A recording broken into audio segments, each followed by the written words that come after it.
Olá, estamos de volta com nossos estudos bíblicos e esse trimestre vamos estar falando sobre andar segundo a carne e produzir frutos do Espírito. São temas que realmente é de grande interesse para a comunidade cristã evangélica em particular, e hoje vamos estar falando sobre um tema que o apóstolo São Paulo ele bate muito nessa tecla, que é sobre o propósito do fruto do Espírito. Paulo, quando ele escreve aos Gálatas, no capítulo 5, ele coloca muita ênfase sobre a vida controlada pelo Espírito. No versículo 22 de Gálatas capítulo 5, ele escreve: mas o fruto do Espírito é amor, alegria, paz, paciência, amabilidade, bondade, fidelidade, mansidão e domínio próprio. Notamos que o capítulo 5 de Gálatas, nos versos do versículo 1 até o versículo 15, aqui Paulo trata da liberdade cristã conquistada através do sacrifício de Jesus na cruz. No versículo 1 ele disse: estai, pois, firmes na liberdade com que Cristo vos libertou, e não torneis a meter-vos debaixo do jugo da servidão.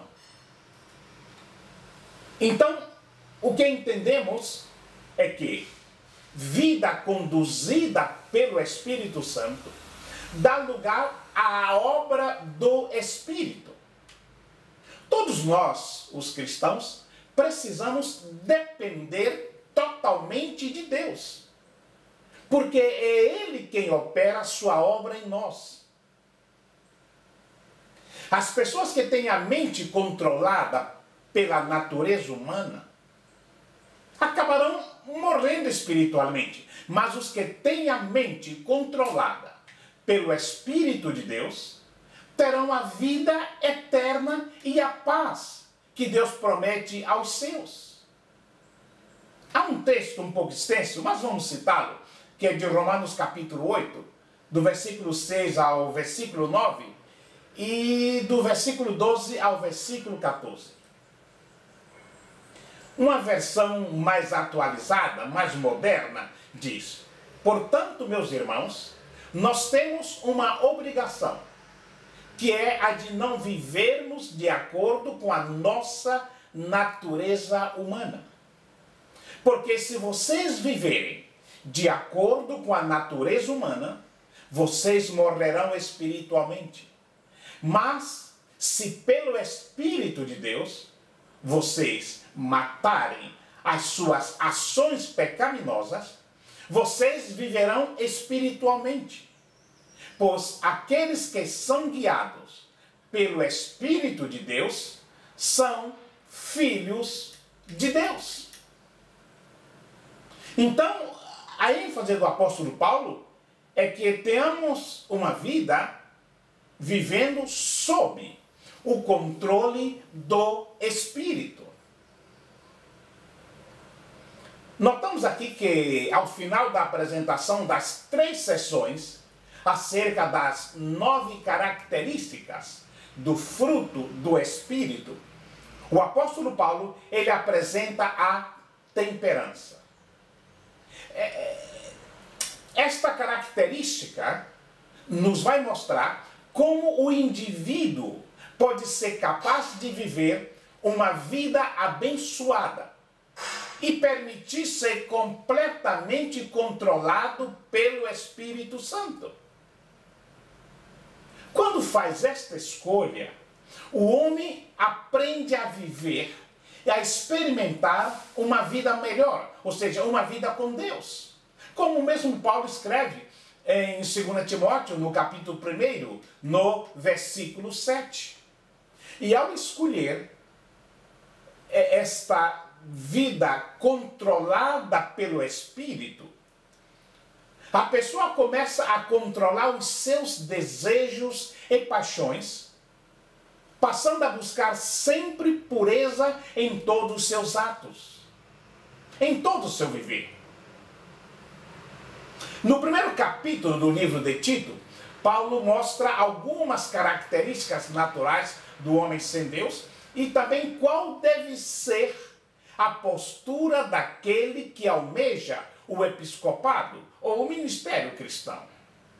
Paulo destaca a importância da temperança no versículo 8 de Tito, capítulo 1. O discurso de Paulo está coerente com tudo que se espera de um servo fiel a Deus. A igreja e a sociedade observam as ações daquele que se diz ser temente ao Criador. Afinal, nós estamos rodeados por testemunhas e por isso devemos fugir dos embaraços que cercam as nossas vidas e cada vez mais perto. O homem, ele pode viver sob o Espírito e comunhão com Deus. Parece impossível no mundo em que vivemos. Porém, nós notamos que, ao criar o homem, o Criador lhe deu uma opção de escolher como iria caminhar sobre a terra. A isso nós chamamos de livre-arbítrio. Deus criou o homem para que o louvasse. E o louvor só tem valor se for espontâneo. O propósito sempre foi guiar o homem para o que há de melhor. Sendo assim, Deus providenciou para que recebêssemos o fruto do Espírito. Esse fruto que está em Gálatas, no capítulo 5.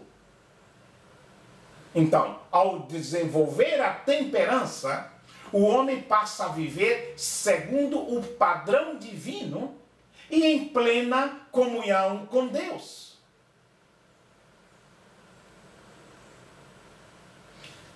Agora vem a pergunta: quais são as qualidades do caráter de um cristão? Nós dizemos que qualidades do caráter têm uma relação muito íntima com o fruto do Espírito. Primeiro vamos dizer o que é caráter. A palavra caráter, no grego carácter, significa literalmente estampa, marca, sinal, reprodução exata. Caráter é, portanto, aquilo que a pessoa é por baixo de sua personalidade. É a sua maneira de ser.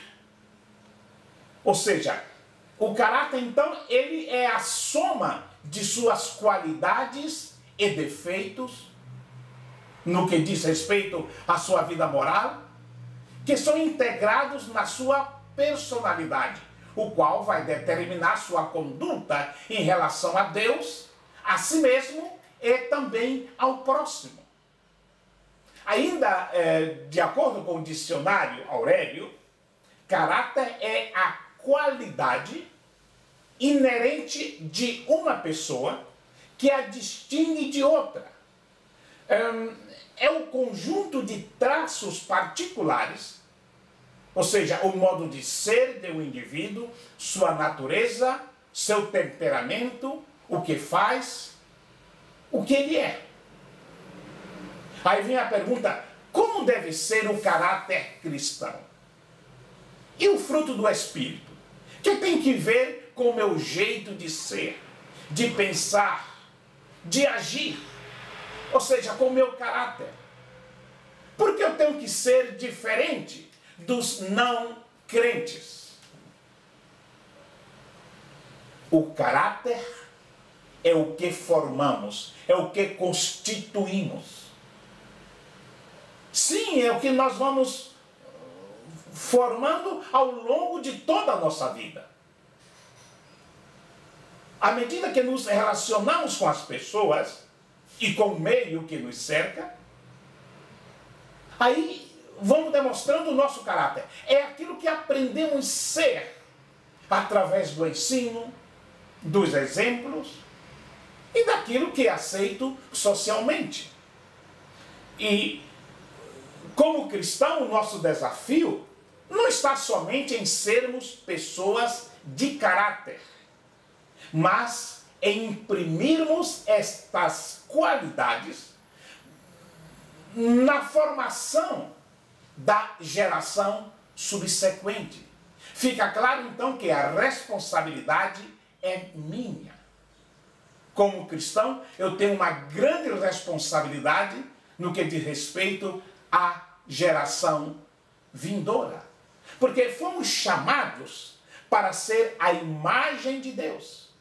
E para que isso aconteça, ao recebermos a Cristo, entramos no processo de mudança, de regeneração, sendo gerados de novo. Nascemos de novo. Somos nova criatura. Então, somos diferente daquilo que éramos antes de recebermos a Jesus.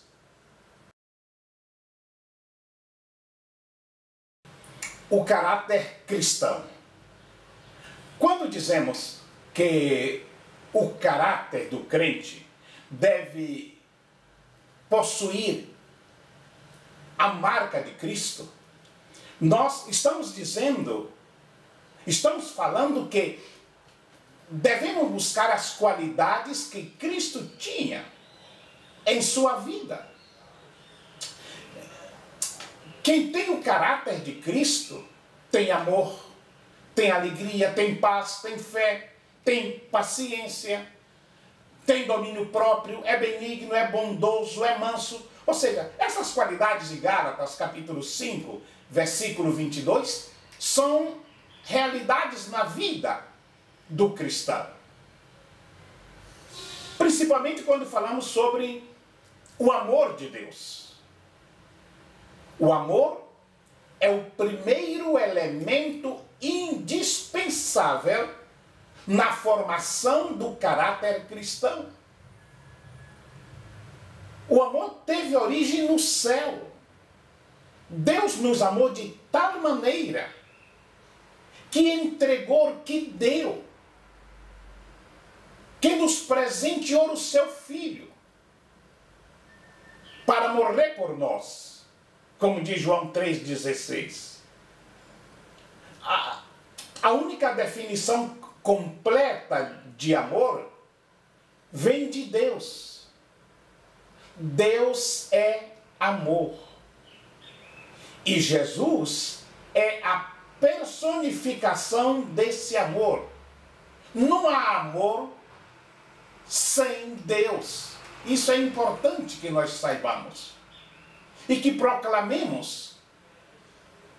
Esse amor só é possível mediante a regeneração de nossas vidas.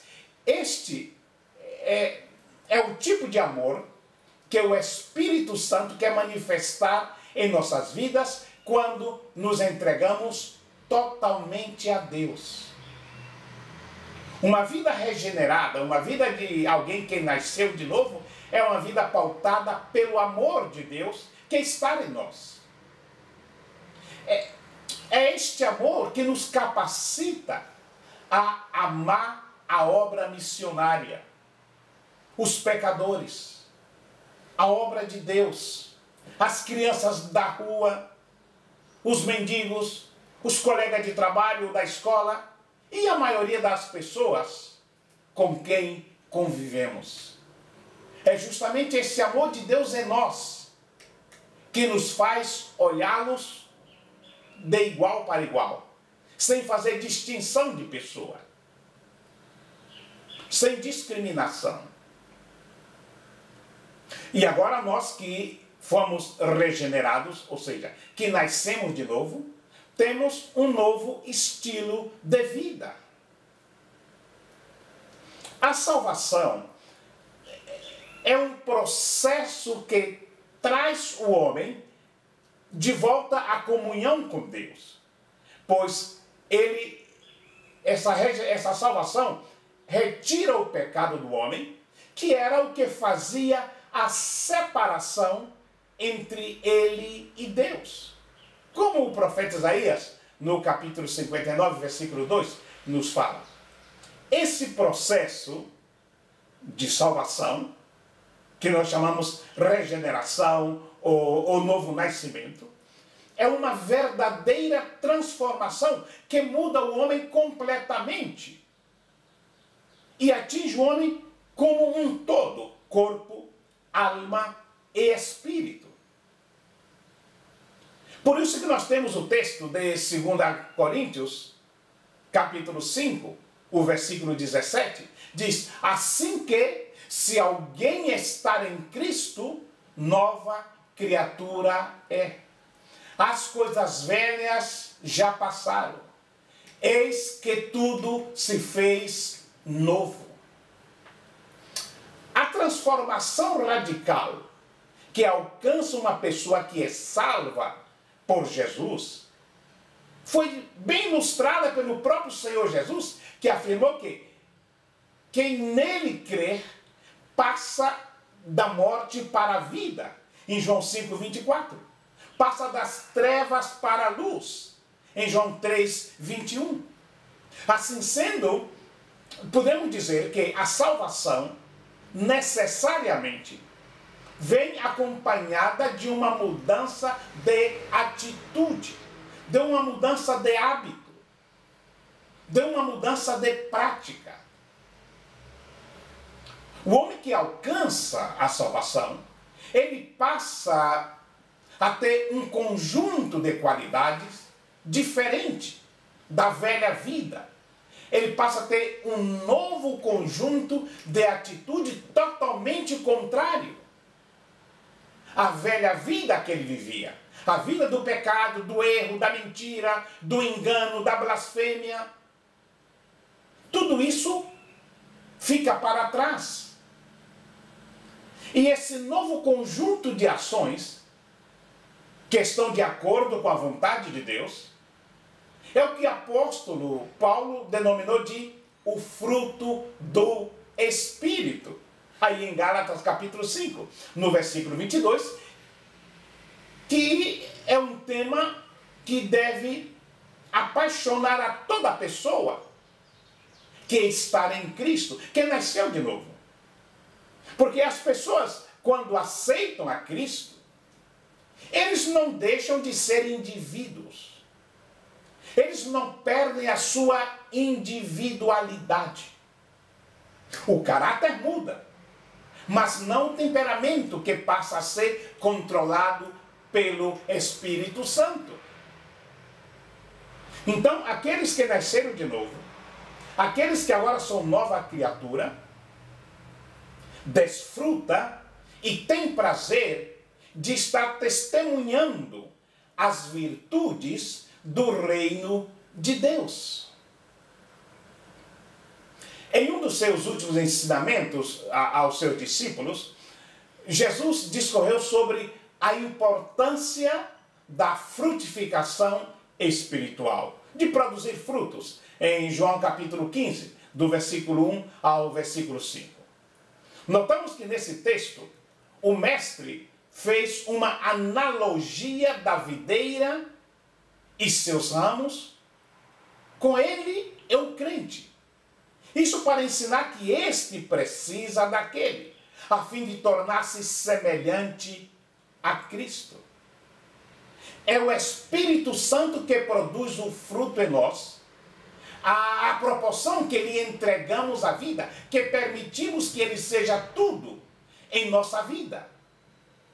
E Jesus disse: eu sou a videira verdadeira e meu Pai é o lavrador. Toda vara em mim que não dá fruto, atira. E limpa toda aquela que dá fruto, para que dê mais fruto. Vós já estáis limpos pela palavra que vos tenho falado. Está em mim e eu em vós. Como a vara de si mesma não pode dar fruto se não estiver na videira, assim também vós, se não estiverdes em mim. Eu sou a videira, vós as varas.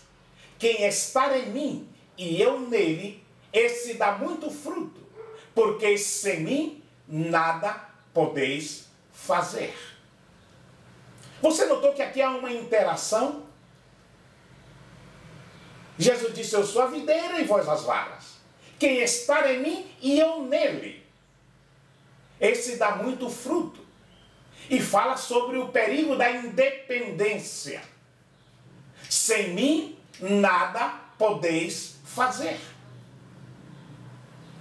Que é importante nós sermos conscientizados que sem Cristo não somos nada. Não podemos nada. E tudo que nós temos, logramos ou fazemos, o fazemos porque estamos em Cristo e por Cristo estar em nós. Assim que, para que o fruto seja gerado, é necessário que haja uma relação de interdependência entre o tronco e seus ramos. Jesus declarou aos discípulos que vieram ao mundo com a missão de revelar a eles o Pai. Então, sem Jesus, nós não temos conhecimento de Deus, porque é Ele que nos revela o Pai. E que, quando Ele declara isso aos seus discípulos, a partir daí, Ele enviaria o Espírito Santo para estar com eles, ajudando-os em todas as coisas. Assim como Jesus se fez homem para revelar à humanidade, o Espírito habita no crente a fim de que Cristo seja conhecido, que Cristo seja revelado. Por isso que nós somos moradas de Deus em Espírito, como Paulo escreve em 1 Coríntios, no capítulo 6, no versículo 19. Deus mora em nós e o mundo vai conhecer a Deus porque nós vamos manifestá-lo ao mundo.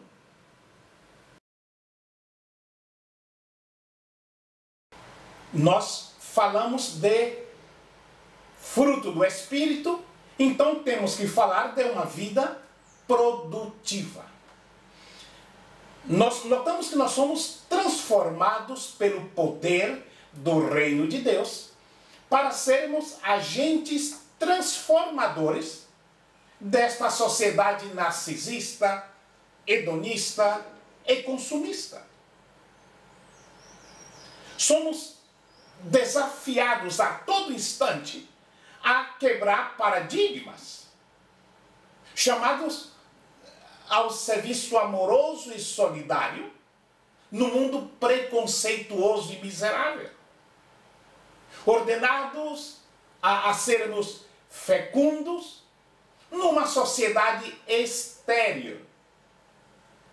Somos chamados a sermos um oásis em um mundo que é um verdadeiro deserto. Somos transformados pelo poder do reino de Deus e só assim é que nós podemos transformar ou levar a mensagem de transformação, porque quem transforma é Jesus. A mensagem da grande comissão. Quando Jesus nos fala em Mateus capítulo 28, a partir do versículo 18, que nos manda ir pelo mundo e fazer discípulo de todas as nações, e batizando em nome do Pai, e do Filho, e do Espírito Santo, e diz mais: eis aqui estarei convosco todos os dias, até a consumação dos tempos. Ou seja, Jesus não somente nos comissiona, mas garante a sua presença conosco e em nós. Sim, transformados pelo poder de Deus, nós podemos viver para a sua glória. E alguém pode perguntar, quais são os propósitos da frutificação espiritual? Nós, ao considerarmos os propósitos da frutificação espiritual, constataremos 4 palavras relacionadas ao fruto do Espírito: expressão, discipulado, bênção e glória. Expressar o caráter de Cristo. Todo fruto revela sua árvore de origem. Da mesma maneira como membros do corpo de Cristo, devemos naturalmente refletir o seu caráter, para que o mundo veja Cristo em nós. Não apenas um pregador ou um anunciador de coisas diferentes. Não, eles vão ver Cristo em nós. Quando pessoas tomam conhecimento de nossa confissão cristã, nós podemos vir a ser a única Bíblia que muitas dessas pessoas lerão. Eles não leem a Bíblia, mas leem a sua vida, porque você disse que leu a Bíblia e que vive segundo as verdades da Bíblia. E Jesus, para os seus discípulos, ele fala como evidenciar um discipulado genuíno. Ele ensinou que devemos dar fruto, a fim de confirmarmos que somos seus discípulos, como o texto de João 15, versículo 8. Nós notamos que ele ressaltou que todo discípulo bem instruído será como seu mestre. Isso em Lucas capítulo 6, no versículo 40. Isso significa que não é bastante aceitar a Jesus para afirmar: veja, agora eu sou crente, eu sou evangélico. Ele deseja que produzamos muito fruto. Se assim fizermos, estaremos demonstrando que verdadeiramente somos seus discípulos. Vamos repetir o texto de João 15, 8. Nisto é glorificado meu Pai, que deis muito fruto, e assim sereis meus discípulos. Então nós notamos aqui que parece que existe alguma controvérsia. Controvérsia com que muitas pessoas creem. Muitos creem que o discípulo de Jesus é aquele que tem o nome de evangélico, ou que frequenta uma igreja, ou que é assíduo nos cultos, ou que tem uma Bíblia, ou que leva o nome de crente, ou que tem uma credencial de diácono, ou de presbítero, ou de evangelista, ou de pastor, ou de bispo, ou de apóstolo, ou qualquer outra credencial que identifique um ministro do Evangelho. Mas notamos aqui que a verdadeira credencial de um discípulo de Jesus é sua vida frutífera, produzindo, o texto diz, muito fruto. E você me pergunta, mas, Adailton, qual é o fruto, então, de um discípulo? É muito simples. Qual é o fruto de uma macieira? Uma maçã. Qual é o fruto de uma jaqueira? Uma jaca. Qual é o fruto de uma mangueira? Uma manga. E qual é o fruto de um discípulo? Outro discípulo. Assim de fácil. Ou seja, os verdadeiros seguidores de Cristo angariam, garimpam novos seguidores de Cristo.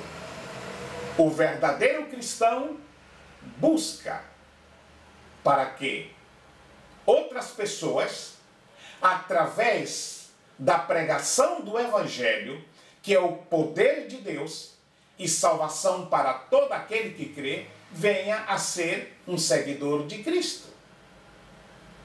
Meus queridos, o propósito do fruto do Espírito é este: que nós sejamos conhecidos com aquelas palavras de Gálatas capítulo 5.